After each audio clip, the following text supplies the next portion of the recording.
Assim diz a palavra do Senhor, a partir do versículo 1.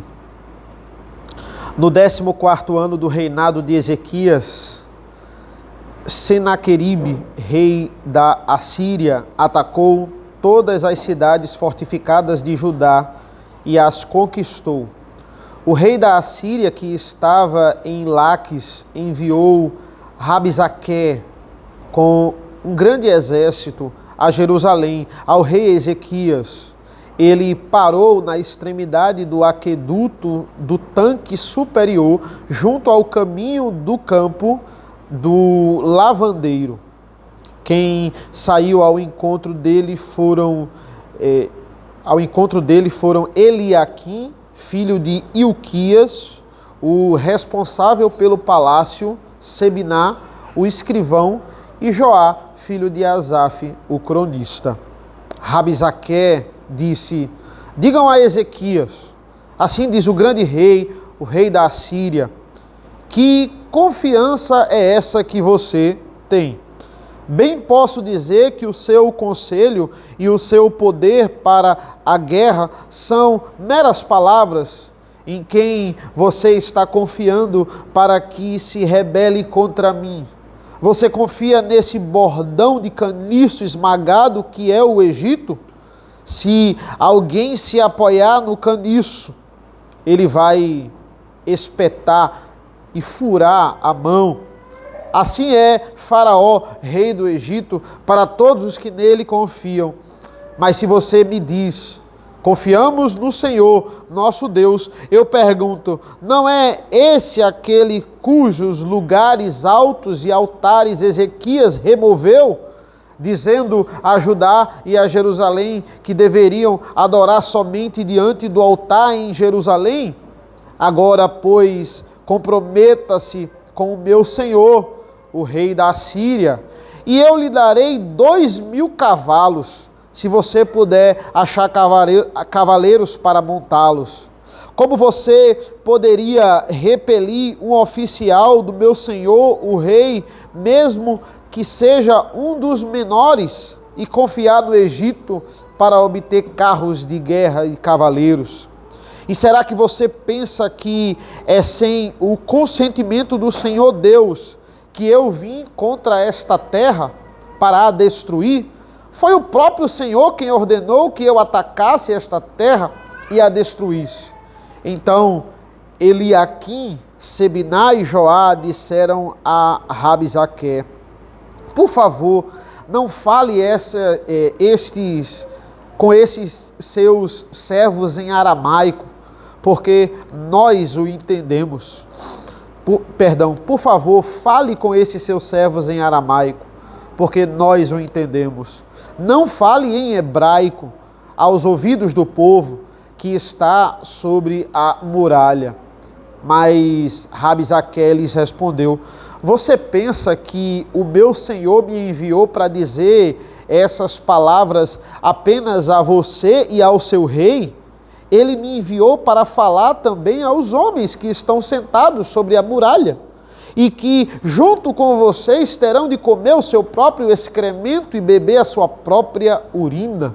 Então Rabizaque se pôs em pé e gritou em hebraico: escutem as palavras do grande rei, o rei da Assíria. Assim diz o rei: não deixem que Ezequias os engane, pois ele não poderá livrá-los. Não deixem que Ezequias os leve a confiar no Senhor, dizendo: o Senhor certamente nos livrará, e esta cidade não será entregue nas mãos do rei da Assíria. Não deem ouvidos a Ezequias, porque assim diz o rei da Assíria: façam as pazes comigo e se entreguem, então cada um comerá a sua própria videira e da sua própria figueira e beberá a água da sua própria cisterna, até que eu venha e os leve para uma terra como a de vocês, terra de cereal e de vinho, terra de pão e de vinhas.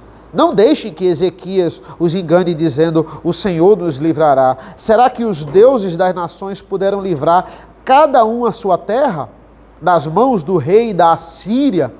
Onde estão os deuses de Amate e de Arpade?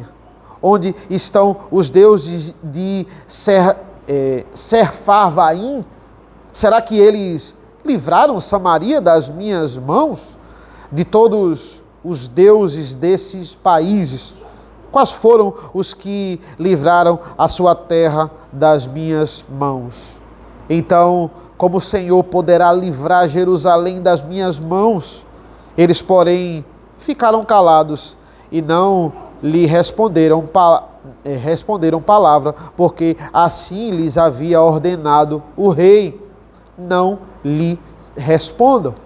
Então Eliaquim, filho de Ilquias, o responsável pelo palácio, e Sebiná, o escrivão, e Joá, filho de Asaf, o cronista, voltaram para junto do rei Ezequias com as suas roupas rasgadas e lhe contaram o que Rabsaqué tinha dito. Irmãos, nós temos aqui uma parte diferente do livro de Isaías, que é uma parte mais histórica.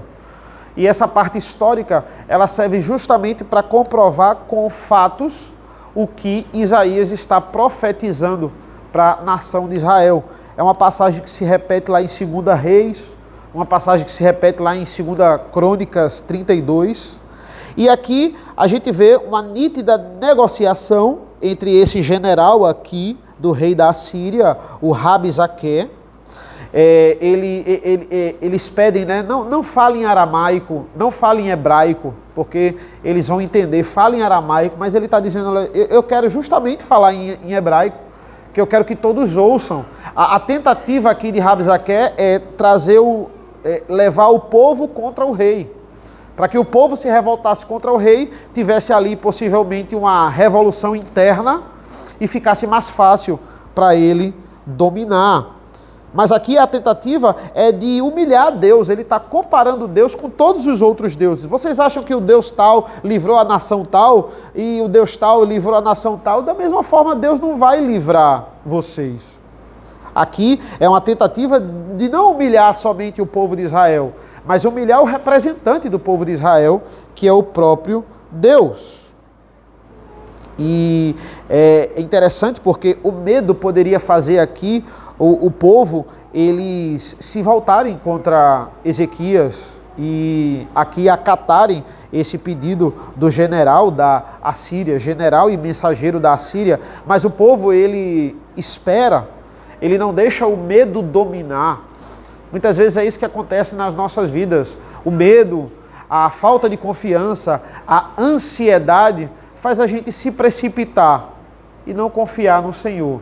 Eles esperam. Essa história, ela vai continuar no capítulo 37. Na verdade, são 3 capítulos históricos aqui que vão mostrar o que é que vai se desenrolar aqui. Mas o que o povo faz é esperar. Vamos esperar o que é que Ezequias vai dizer. E é isso que os mensageiros, eles chegam até Ezequias com as roupas rasgadas, porque ele diz, olha, não tem negociação, eles vão invadir, eles querem que a gente se submeta a eles, que a gente se renda. E é isso que nós devemos ter confiança no Senhor, nós não devemos nos precipitar.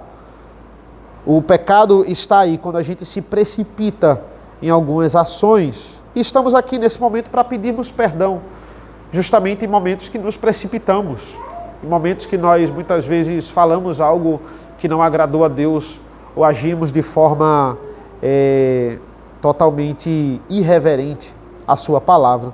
Vamos nesse momento orar ao Senhor. Senhor nosso Deus,